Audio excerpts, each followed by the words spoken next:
1943 opened with a note of optimism from across the Atlantic. President Roosevelt said to Congress, "We believe that the Nazis and the fascists have asked for it, and they're going to get it." One of the first steps towards that desirable end was the epoch-making meeting of Churchill and Roosevelt at Casablanca. Here, plans for the year's offensive were laid, and the terms to be offered to the enemy condensed into the two words, unconditional surrender.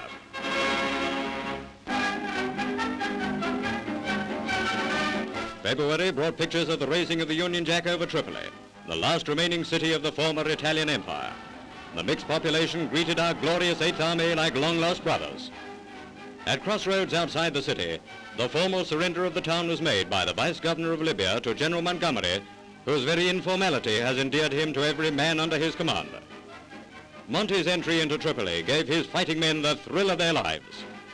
But a further thrill was in store for them when a big plane brought our much-traveled Prime Minister personally to congratulate General Montgomery on the 8th brilliant achievement. Thus, two great men met. Roosevelt said the fascists were going to get it, and Monty was giving it.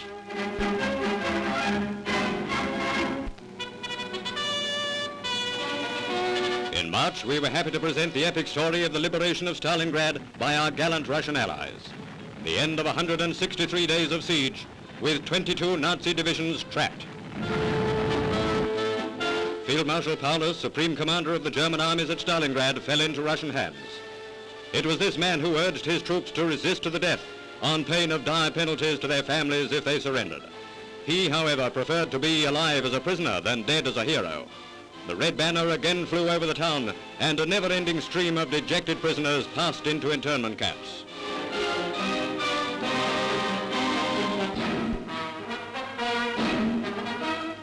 The fourth month brought us to the 25th anniversary of our Grand Royal Air Force, which had grown in those 2.5 decades into one of the most potent war factors. To bomber and fighter crews alike, we owe an enormous debt.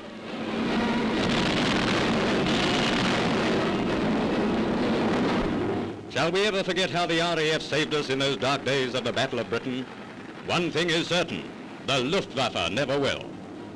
Around this time, the United States Air Corps intensified their daylight attacks on Germany, helping to shake Nazism to its foundations.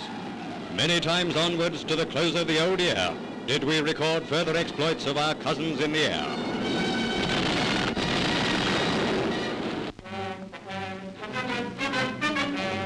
The month of May brought us pictures of the Battle of the Bismarck Sea, when Australian and American airmen annihilated a convoy of 22 Japanese ships, and just for full measure destroyed 55 Jap planes. General MacArthur described the action as a complete victory and a major disaster to the enemy.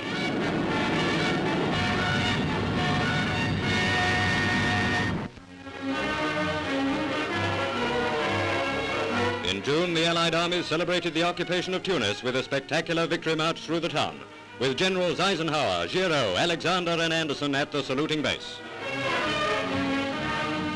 28,000 troops from all parts of the French Empire, every state in America, and from the British Commonwealth of Nations were in the parade. Later came news of the King's visit to North Africa, a stimulating surprise for everyone over there and over here. The cheers of fighting men greeted His Majesty at every yard of his triumphal tour.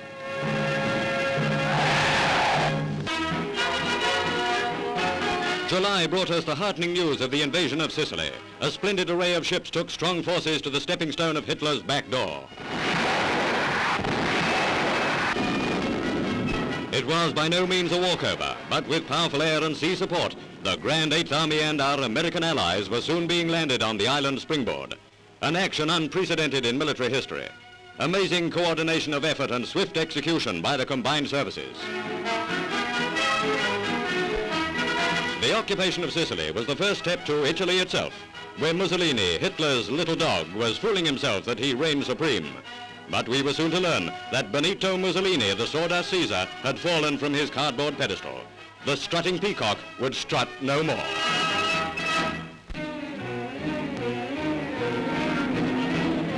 The best news of the 8th month was of the U-boat situation. We learned that convoys were crossing the Atlantic in greater safety, while Nazi submarine wolf packs were suffering increasingly severe losses to the tune of one every day. R.A.F. raids on enemy-occupied territory were stepped up, and treetop attacks were a feature of the newsreels around this time. This particular one was against a naval stores depot at Rennes. But perhaps the best news of all was of shattering blows against Berlin, the heart of the German war machine. It may not look it from a great height, but this assault was 4 times heavier than the Luftwaffe's biggest raid on London.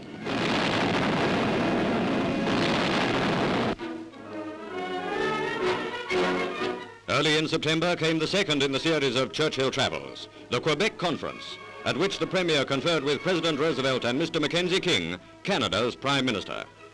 On the anniversary of the day on which Britain declared war on Germany, the Allied invasion of the Italian mainland began. General Montgomery's gallant 8th Army landed on the soil of the lesser partner of the Axis. It was to prove the shortest invasion in history, for on that same day came the Italian capitulation, news of which was broadcast by General Eisenhower to the 4 corners of the earth. One sentence told all there was need to tell. The Italian government has surrendered its armed forces unconditionally. Admiral Cunningham called on the Italian fleet to sail for Allied ports. Most of the ships did, for Italian reaction against their former masters was breaking out. This was the start of her revenge for being kicked around by the Nazis. In October, the Allies occupied Naples. British troops were the first to enter the city, the biggest prize at that date to fall to the Allies. The populace received our men with open arms and mouths. Perhaps the most heart-stirring story of the year was the return home of repatriated prisoners of war. Marks of suffering were blended with smiles as the great gulf of separation, which for so many months and years memory and love alone had spanned, was closed. A day of joy bordering so close to tears when we welcomed our brave lads back to home, sweet home. Through the long months, the vast Russian front had been the scene of terrific drives by Marshal Stalin against the Nazi hordes. Roosevelt's "they're going to get it" declaration was echoed by a Soviet spokesman when he said, "We shall hit them as never before. They shall pay for everything." As winter came, our Russian allies switched their offensive to the northern front, hurling their weight at the tottering enemy only 50 miles from the old Polish border. November brought us more grim reminders of the war in the South Pacific. The story of men, Australians, undergoing unbelievable hardships and dangers in the jungle campaign against the Japs. A battlefront 13,000 miles away, but as vital to the cause of freedom as the Strait of Dover.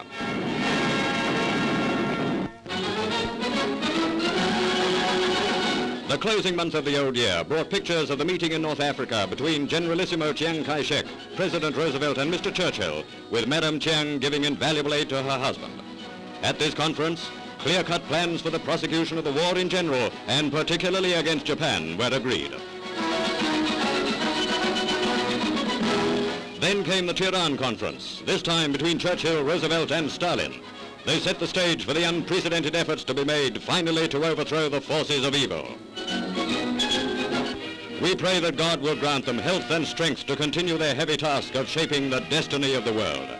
As we look forward with confidence to 1944, we close with a time-honored wish to you all, a Happy New Year.